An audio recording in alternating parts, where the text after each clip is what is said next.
তোমরা যারা ক্যালকাটা ইউনিভার্সিটির আন্ডারে 6 সেমিস্টার অনার্স কোর্সের ছাত্রছাত্রী আছো এবং তোমাদের রাষ্ট্রবিজ্ঞান সাবজেক্টটা মাইনর সাবজেক্ট হিসাবে আছে, তোমাদের জন্য আজকের ক্লাস খুবই গুরুত্বপূর্ণ। আজকে তোমাদের MN4 পেপার অর্থাৎ ইন্ডিয়ান পলিটিক্যাল থট 1 এই পেপারের শেষ মুহূর্তের সাজেশন নিয়ে আলোচনা করব, সঙ্গে একটি মক টেস্টের প্রশ্নপত্র অর্থাৎ মডেল প্রশ্নপত্র। প্রথমে তোমরা সাজেশনটা বুঝে নাও এবং এই PYQ20 এগুলো লেখার মানে কি, গতবারে অর্থাৎ যাদের 5th সেমিস্টারে পলিটিক্যাল সায়েন্স মাইনর পেপারটা ছিল তাদের এটা 20 নম্বরে এসে গিয়েছে। সাধারণত গতবারে 5th সেমিস্টারের ছাত্রছাত্রীদের যেগুলো 20 নম্বরে এসে গিয়েছে সেগুলো তোমরা 10 নম্বর বা 5 নম্বরের জন্য দেখে রাখতে পারো।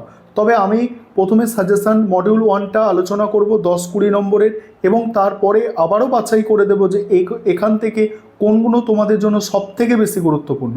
যেমন প্রথম প্রশ্ন আছে প্রাচীন ভারতের রাষ্ট্রচিন্তার বৈশিষ্ট্য, এটা মানে গতবারে এসে গিয়েছে 20 নম্বরে, এটা 10 নম্বরে এবারে আসতে পারে। তারপর কৌটিল্যের সপ্তাঙ্গ তত্ত্ব, কৌটিল্যের কূটনীতি সম্পর্কে কৌটিল্যের ধারণা, এই দুটো প্রশ্নের মধ্যে থেকে একটি প্রশ্ন তোমরা অতি অবশ্যই কমন পাবে।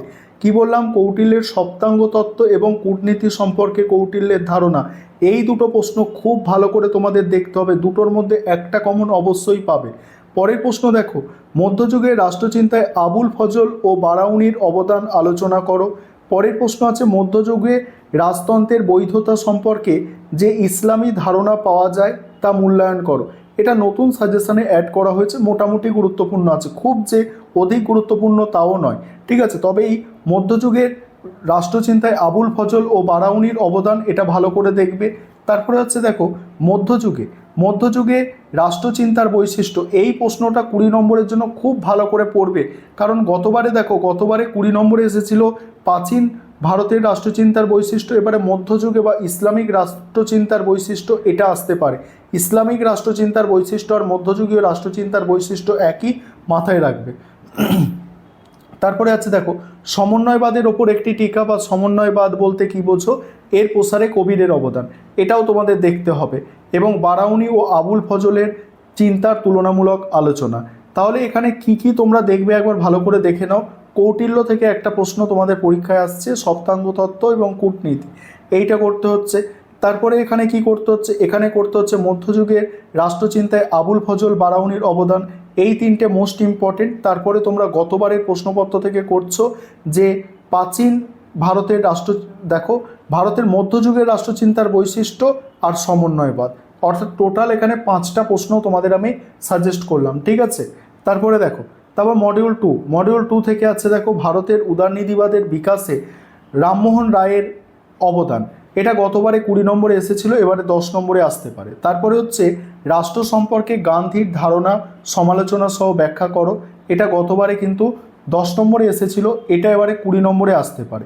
সত্যাগ্রহ সম্পর্কে গান্ধীর ধারণা, মোস্ট ইম্পর্টেন্ট প্রশ্ন। জাতীয়তাবাদ সম্পর্কে বঙ্কিমচন্দ্র চট্টোপাধ্যায়ের ধারণা, এটা গতবারে 20 নম্বরে এসেছিল, এবারে 10-এ আসতে পারে।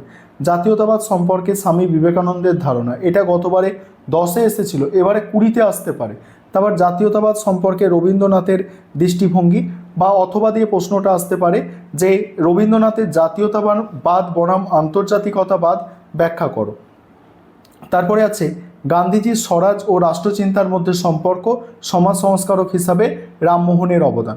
তাহলে এখানে কি দাঁড়ালো, এখানে কোন প্রশ্ন সবথেকে গুরুত্ব দিয়ে পড়বে, এখানে সত্যাগ্রহ সম্পর্কে ধারণা, গান্ধীর সত্যাগ্রহ সম্পর্কে ধারণা খুব ভালো করে করতে হবে। জাতীয়তাবাদ সম্পর্কে রবীন্দ্রনাথ, এটা খুব ভালো করে করতে হবে, এবং এখানে সমাজ সংস্কারক হিসাবে রামমোহনের অবদান, এটাও ভালো করে করবে। এই 3টে প্রশ্ন ভালো করে করার পরে আর যে দুটো এক্সট্রা প্রশ্ন করবে, যে উদারনীতিবাদ সম্পর্কে রামমোহন 10-এ দিতে পারে, গান্ধীর যে রাষ্ট্রতত্ত্ব সেটা কিন্তু 20-তে দিতে পারে, এই দুটো ভালো করে তোমাদের দেখতে হবে। এবং বঙ্কিমচন্দ্রের প্রশ্নটাও মোটামুটি গুরুত্বপূর্ণ আছে, 10-এ আসলেও আসতে পারে, ঠিক আছে। তাহলে বুঝে গেছো যে কোনগুলো গুরুত্ব বেশি, সেগুলো আগে করে নেবে। এবার 5 নম্বরের প্রশ্ন, তারপরেই মক টেস্টের প্রশ্নপত্র।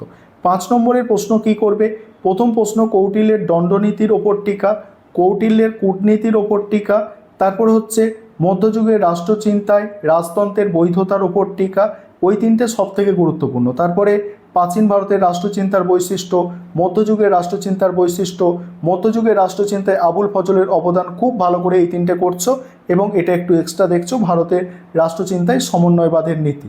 ঠিক আছে, এবার মডিউল টু থেকে কি দেখো, সামাজিক ন্যায় প্রসঙ্গে রামমোহন, তারপরে মত প্রকাশের স্বাধীনতা সম্পর্কে রামমোহন, নেক্সট হচ্ছে মহাত্মা গান্ধীর সত্যাগ্রহ সম্পর্কে ধারণা, রামমোহন রায়ের উদারনৈতিক ভাবনার বৈশিষ্ট্য, নেক্সট আছে বঙ্কিমচন্দ্র চট্টোপাধ্যায়ের জাতীয়তাবাদের ওপর টিকা, তারপর বিবেকানন্দের জাতীয়তাবাদের ভাবনার ওপর টিকা। এই হচ্ছে তোমাদের টোটাল সাজেশান। এবারে মক টেস্টের প্রশ্নপত্রে যে প্রশ্নগুলো রাখা হয়েছে দেখো, প্রথমে বাংলা ভার্সান আছে, তারপর ইংলিশ ভার্সান আছে। দেখো এখানে কৌটিল্যের কূটনীতি, তারপর মধ্যযুগের রাষ্ট্রচিন্তায় রাজতন্ত্রের বৈধতা, সামাজিক ন্যায় প্রসঙ্গে রামমোহন, মত প্রকাশের স্বাধীনতা সম্পর্কে রামমোহন, গান্ধীর সত্যাগ্রহের ধারণা, এগুলো 5 নম্বরে সাজেস্ট করা হয়েছে। মডিউল 1 থেকে 20 নম্বরে সাজেস্ট করা হয়েছে কূটনীতি সম্পর্কে কৌটিল্য, মধ্যযুগের রাষ্ট্রচিন্তায় আবুল ফজল বারাউনির অবদান। 10 নম্বরে সাজেস্ট করা হয়েছে যে ভারতে মধ্যযুগে রাজতন্ত্রের বৈধতা সম্পর্কে ইসলামী ধারণা পাওয়া যায়, তার মূল্যায়ন করো। আর প্রাচীন ভারতীয় রাষ্ট্রচিন্তার মূল বৈশিষ্ট্যগুলি সংক্ষেপে লেখো। এবার মডিউল 2 থেকে দেখো, রাষ্ট্র সম্পর্কে গান্ধীজির ধারণা আর জাতীয়তাবাদ সম্পর্কে রবীন্দ্রনাথের দৃষ্টিভঙ্গি। 10-এ আছে যে ভারতে উদারনীতিবাদের বিকাশে রামমোহনের অবদান, সত্যাগ্রহ সম্পর্কে গান্ধীজির ধারণা। এই হচ্ছে টোটাল সাজেশন মক টেস্টের প্রশ্নপত্র। এবং তোমরা যারা ইংলিশ ভার্সানের স্টুডেন্ট আছো, তোমরা দেখতে পাচ্ছ সম্পূর্ণ তোমরা মক টেস্টের প্রশ্নপত্রটা দেখে নাও, আমি স্ক্রল করে গেলাম।